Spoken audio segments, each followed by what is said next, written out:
This week on Football Playbook. Vinny Testaverde leads the Soaring Jets into Kansas City, where the Chiefs hope the bad moon will be rising again.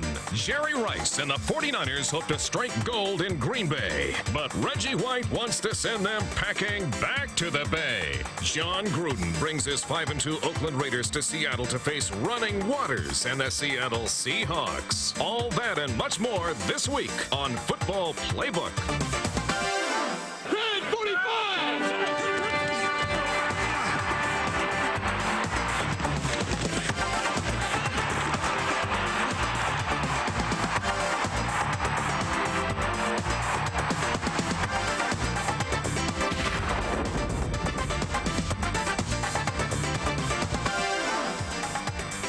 The National Football League heads to week number 9. Football Playbook is back with you. We've got the top matchups from around the NFL. We're going to cover them all for you coming up. But first, Hall of Fame nominations coming out this week.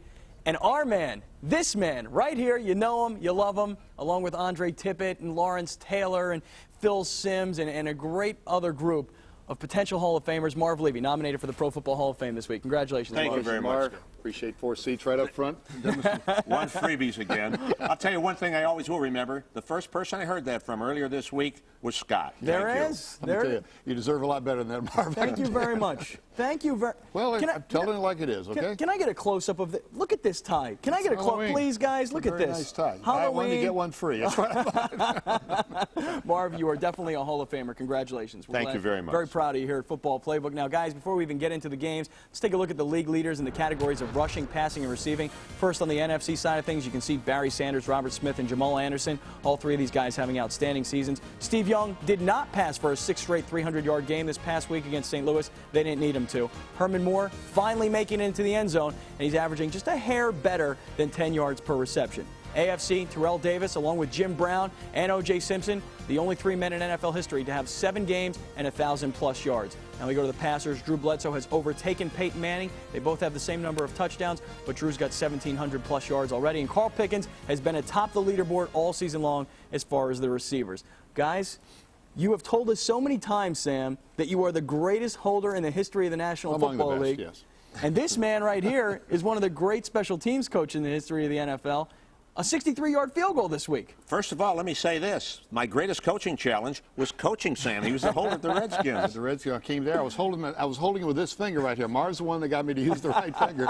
That's quite a coaching job. So I'll let him comment on Jason. Lots of work. Actually, you know, when they kick the long field goals like that when I was coaching, I used to tell the guys to make sure you keep the hands down because the trajectory of the ball is going to be lower. You got to carry the ball farther. Marv, you have an interesting way of keeping their hands down. Well, when I was coaching the Redskins special teams, our offensive line coach, a great player and a great line coach, Mike McCormick, gave us a hint. On Mike. He knows Mike. He said if you punch with your inside arm as you firm up in the solar plexus, their hands will come down. So, now that right there, that's what's called a Hall of Fame coaching move right there, Sam. All right, so a veteran play out of your guys. All right, guys, listen, you know what? A 63-yard field goal, that was the story. We're going to be talking a little bit more about some other stories from around the NFL later, as well as the top matchups from around the league. It is coming up next. This is Football Playbook. Make sure you stay with us.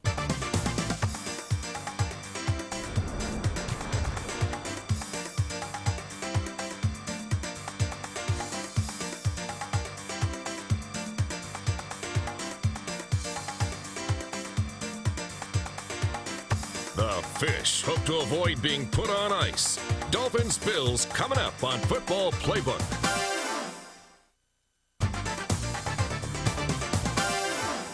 Football Playbook is back. It is time for the coaches to start getting analytical. And our first game that we're going to be talking about today is the very impressive and unbeaten Minnesota Vikings on their way south to do battle with a division foe, the Tampa Bay Buccaneers. We'll first find out about weather conditions. Jennifer Cole is standing by. It'll be a great day for football in Tampa. The AccuWeather forecast is calling for partly sunny skies and an afternoon high of 85 degrees. Guys, don't forget, this series has been split the past 5 seasons.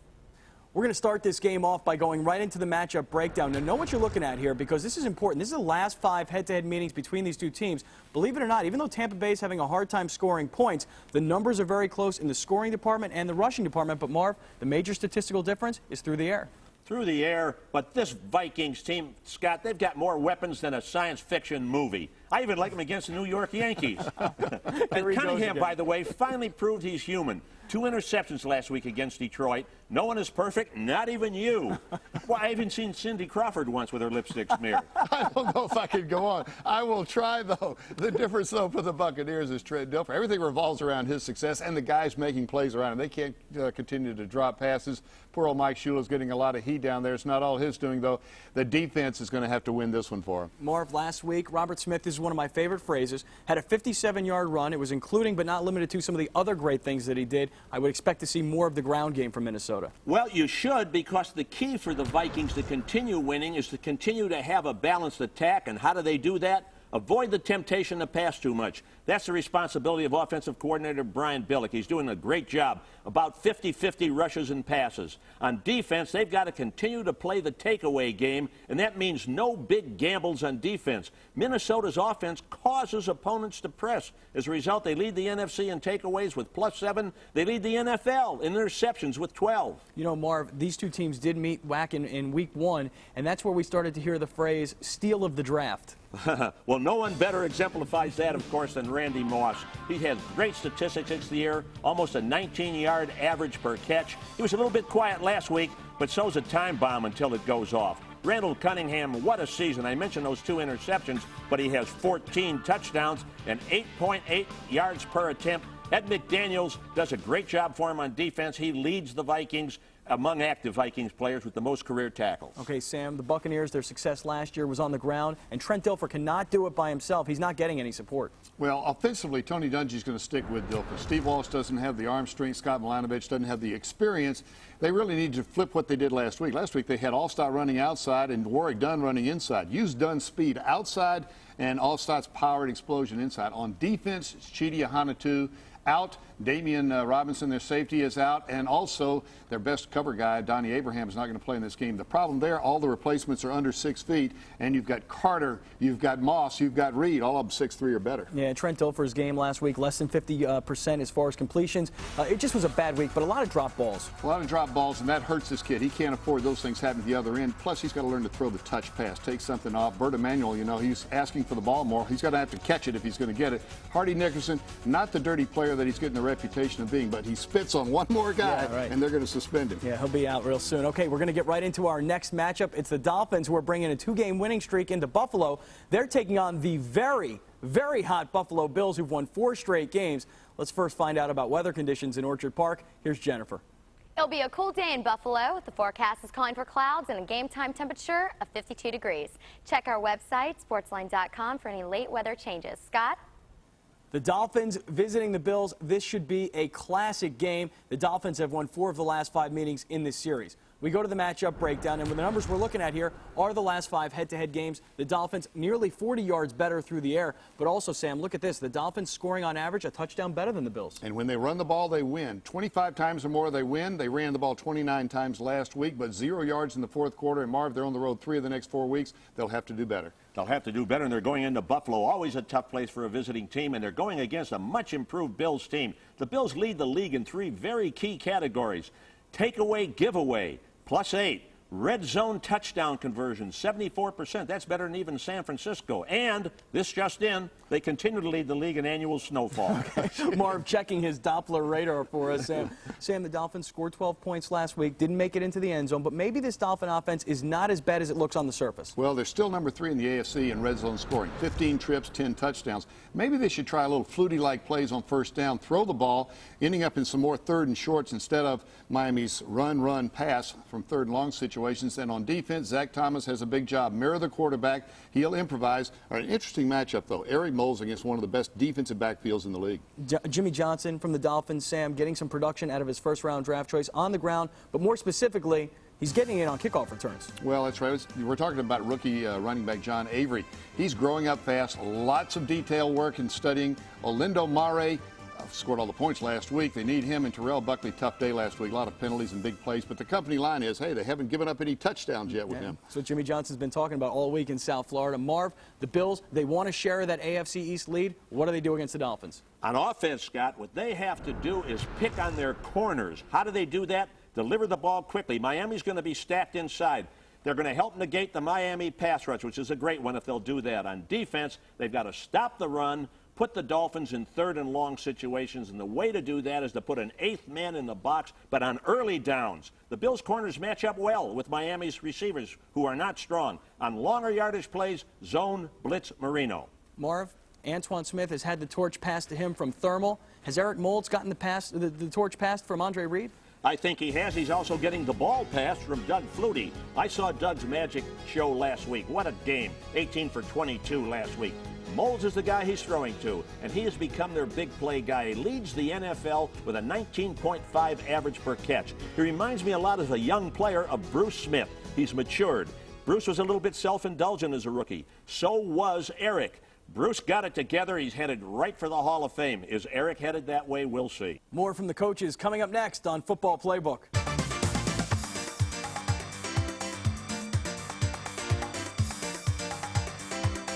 Steve Young and company hope for green pastures against the Packers. Up next on Football Playbook.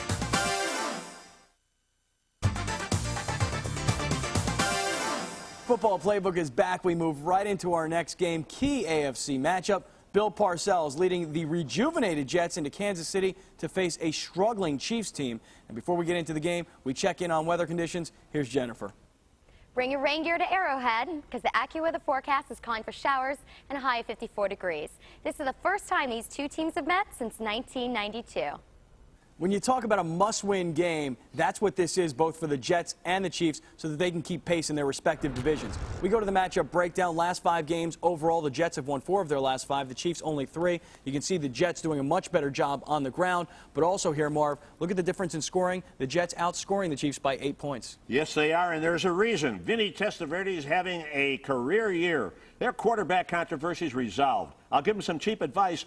Don't reopen it, even if you lose a game. Curtis Martin is starting to flourish, too. He has 4 consecutive 100-yard rushing games. And for the Chiefs, they're still handling Elvis Gerbach with kid gloves. They can't do that much longer. He's going to have to produce. Marty doesn't want to have one of those back-and-forth situations a la Ted Marchibroda in Baltimore. Yeah, Marv, you talk about the consistency on offense, both from Vinny and from Curtis. We'll see both of those guys this week. You will, and the smart thing that the Jets have to do is continue to play mistake-free football, and the best way to do it is to utilize Curtis Martin's ability to run. Be very similar in offensive approach to the Vikings. Balance the run and the pass. On defense, force the Chiefs to pass. How do you do that? Stack the line of scrimmage because Kansas City is going to insist on trying to run the ball. Take your chances out on the corner. Otis Smith and Aaron Glenn for the Jets turned in outstanding jobs last week against the Falcons. Yeah, they played real well. I would wager to think here that your old friend Ted Marchibroda would love to have Vinny back. Bill Parcells, a great offseason acquisition. No bet, because I bet he would, too. Vinny's having a great year, and you know something? He not only leads the AFC in quarterback rankings, but his second-half rankings are startlingly outstanding. Wayne Krabet, this receiver, I'm beginning to believe that this fella can make plays which no one, myself, my wife, or my dog included, ever believed he could make. I'm worried about you, quite frankly. I mean, you're talking to your dog about Wayne Krabet. You may have some problems, but not the problems that the Kansas City Chiefs have. What a transition. Am I right? The Chiefs have got serious issues, Sam. Well, right now is a good time to go back to less thinking and more playing. After last week's loss, feature the high percentage, well-drilled plays. Offensive line injuries starting with Zott and Parker at the offensive guard have forced a lot of poor penalties. Bam Morris is brand new, too. Back to basics for the offense. On the defensive side, let the defensive line control the offensive line and let middle linebacker Donnie Edwards scrape tackle to tackle to make the plays. Big matchup. Dale Carter last week had a little trouble with Charles Johnson. This week he's got another Johnson to worry about. This time it's Keyshawn, a little better. Yeah, he's a little bit better. You know, the Chiefs have not gotten much production from their defensive leader since, like, maybe week 1.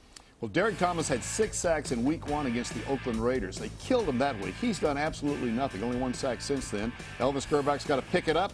And Donnell Bennett, he's another guy that hadn't done anything in the last 3 weeks. Yeah, he's been a little bit of a disappointment after the strong start to the season. Let's get right into our next game. It is by far the biggest game of the day. Green Bay and the 49ers. The Niners heading into Lambeau Field. We'll first find out about weather conditions. Here's Jennifer.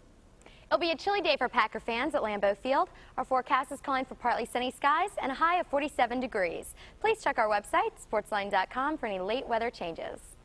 The Niners at the Packers this series has given us some great matchups in the playoffs the last couple of years. We're going to hope for another great game this weekend at Lambeau. We go to the matchup breakdown. Now, Sam, Steve Young had 5 consecutive 300-plus yard passing days this season, and that's the stat we're pointing out. You know, part of it goes back to the fact this is the same system they've had since Bill Walsh put it in back in 1979, almost 20 years. Been good to them. It sure has, but nevertheless, Sam, they're going into Lambeau Field. The Packers have a great defense, an outstanding kickoff returner and roll pressing, and they have a magician, Brett Favre, at quarterback. Why, he's even made their running game disappear.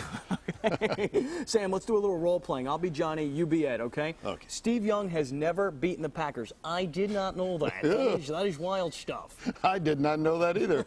And I can't do John Eddie McMahon. But a lot of play action this week, setting up the run is what the 49ers ought to do. Use that secret weapon, longtime offensive line coach Bob McKittrick. He's gone through a lot of different running backs and offensive linemen. Always comes up with good game plans. Montana and Young haven't hurt either. Sure. Defensively, free agent Antonio Langham has played poorly. That puts Marquez Pope one-on-one on Antonio Freeman. Make Travis Jervey beat you. This is a guy going nowhere, but he's making good time. Sam, the NFL rumor mill is churning just like the witch on your tie. And what they're saying is that maybe J.J. Stokes is the odd man out in that San Francisco wide receiving corps because of the salary cap. Well, Terrell Owens will be the benefactor. 100 yards last week and a reverse is going to keep everybody honest for a few weeks. Garrison Hurst, 3 touchdowns, and Marquez Pope, again, one-on-one. He's going to be the lock-on guy this week. Okay, now, Marv, over to you. You've talked about this Packer team and Brett Favre and his bravado you even talked about last week. What are their keys to victory against the Niners? Well, I've talked about it, and I've made a little bit of fun, but I'll come back to that. They've got to take advantage of a suspect 49ers secondary. And how do you do that? Simple. Brett Favre and those great receivers, contrary to conventional coaching wisdom, they do have to lead with the pass. Defensively, they have to find a way to harass Steve Young. How do you do it? They have a unique package of blitzes, Green Bay does. But hold your breath against San Francisco's receivers and against their runners, Hurst and Young. You know, that 49ers offense is so scary that I'm even afraid to watch it in the dark. Are you serious? It's Halloween, so you're going to, come on, Marv. Key players to watch them for the Green Bay Packers. Well, of course, you have to start with Brett Favre. This guy's really remarkable. I've poked a little fun because they haven't had a running game. He's had to carry the load, and he has a remarkable winner's flair about him. Travis Jersey, under 3 yards per carry. Their running game has been hurt. He's a bit hesitant at the hole. He's run 4.3 in the 40, but the last 30 must be awful fast because he's hitting the line too slowly. Reggie White, 8 sacks this year. This White is like a fine white wine. He gets better with age. Okay, and Travis Jervey has just been taking a beating all week long. Our national columnist Ray Buck is standing by in the Sportsline USA newsroom. Ray, take it away. Last year, 49ers coach Steve Mariucci pointed out that Brett Favre makes a few more mistakes than Steve Young. Favre admitted later they used that comment to play the perfect game and knock the Niners out of the playoffs for the 3rd year in a row. This year, Favre has 12 interceptions. Mariucci? Well, he's not using the INT word in the same sentence with Favre's name. Scott? We're coming right back, so stick with us. Marv and Sam show their expertise with the picks. Scott, well, that's another story. Coming up on Football Playbook.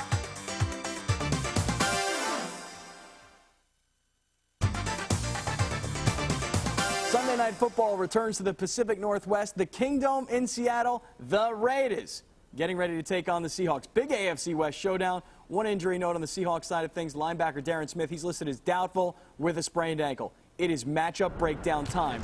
Look at this. Last 5 head-to-head meetings between these two teams. Seahawks have won 4 of those 5 games. Slight passing advantage for the Raiders here, Sam, but a 9-point advantage to the Seahawks as far as scoring. Well, defense is the key to winning this ball game. Donald Hollis at quarterback, take the pressure off of him, get Kaufman the ball, and do so in left formations a lot. We may see Harvey Williams at fullback a lot this week, Mark. Well, Sam says take the pressure off Hollis is a key for the Raiders. Seattle, rattle Hollis. They've got to get it on, and they have a superb pass rush. And the Raiders rank 28th in the league in sack avoidance, which is not good enough. Sam, left formations, you mentioned it. Why? What is that all about? Well, Mo Collins will be starting at left tackle in place of the injured Pat Harlow. Fullback John Ritchie's questionable with a knee. Durability of this Napoleon Kaufman carrying the ball. He carried it 31 times and passed the test last week. I don't know if he can do it week to week, though. On defense, Eric Allen covering Joey Galloway. He's got to be very physical at the line of scrimmage. Okay, you know what? The Raiders traditionally love Heisman Trophy winners. They've got a new one on their team this year. He's made immediate impact. Well, Charles Woodson, he helped hold Carl Pickens and Darnay Scott to 5 catches a week ago, Cincinnati. Napoleon Kaufman, 143 yards last week. Another big day for him is important. And James Jett, this guy can make circus catches all over the field. Okay, Marv, for the Seahawks, this is a team that started off the season 3-0. They've struggled since, although they got the win last week at San Diego. What do they do? All right, first of all, on offense, they got to get Ricky Waters running, and he wants to. He'll be motivated. He had a great internal rivalry. It got mean at times with John Gruden when they were both with the Eagles. On defense, they have to stop Napoleon Kaufman. How? They're 26th in the league against the rush. They've still got to do it. That's up to the Seahawks defensive coaches, and right now, they are sleepless in Seattle trying to figure it out. Marv, give us the key players to watch in this game for the Seahawks. Well, Joey Galloway, what a story he is. What a great player. I tell you, when he was drafted by the Seahawks 2 or 3 picks ahead of us, I did a backflip in anger. I don't know if I believe that, by the way. Well, I tried to. He scored 7 touchdowns against the Raiders the last 6 games against them. Walter Jones has done a fine job of anchoring an offensive line that's allowed to just 11 sacks. And Sean Springs is a great young defensive back that the Seahawks have. Marv's players to watch, some homegrown talent for the Seattle Seahawks. Ladies and gentlemen, it is time now for the pick segment. We go first to the results from last week. We'll take a look at how we did here.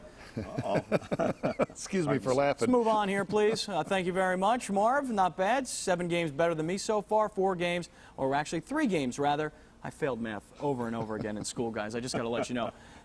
Featured games for the week. We all agree that the Vikings going to take care of the Buccaneers. Not going to be a problem. The Vikings are going to move on to 8-0. But the Miami Dolphins visiting the Bills, Sam. Just to get under Marv's skin, Miami this week, Marv. Oh, yeah? Well, since it's holiday weekend, that little guy in Buffalo is going to dress up like an NFL quarterback again and play trick-or-treat on the Dolphins. I picked the Bills. I like the Bills also. Flutie Flakes once again. Chiefs and the Jets. Jets visiting. I think the Jets are a little better, but the Chiefs are tough at home. I keep saying that, but I still pick the Chiefs. Like them better. Jets, Jets, they win. Okay. Spell. He did spell nicely. I can't believe Marty Schottenheimer would lose 3 in a row. 49ers at the Packers, Sam? Left-handed quarterback's going to win this one. I go with the 49ers. Well, since I'm feeling very poetic today, I'll stick out my neck and pick Green Bay. Okay. I like the Niners to win in Lambeau and the Raiders at the Seahawks, Marv. If they don't accrue 25 penalties, I think the Raiders will win. Okay. They'll have 26. I go with the Seahawks. I like the Seahawks also. Remember to check out our website. It's sportsline.com. When you get there, you're going to get the rest of the coaches' picks, plus the latest news, information, weather, live scoring updates from around the league. For future Hall of Famer Coach Marv Levy, for Sam Weich, for Jennifer Cole, for Ray Buck, the entire staff here at Football Playbook, this is Scott Kaplan wishing you a great football Sunday. We'll see you next week.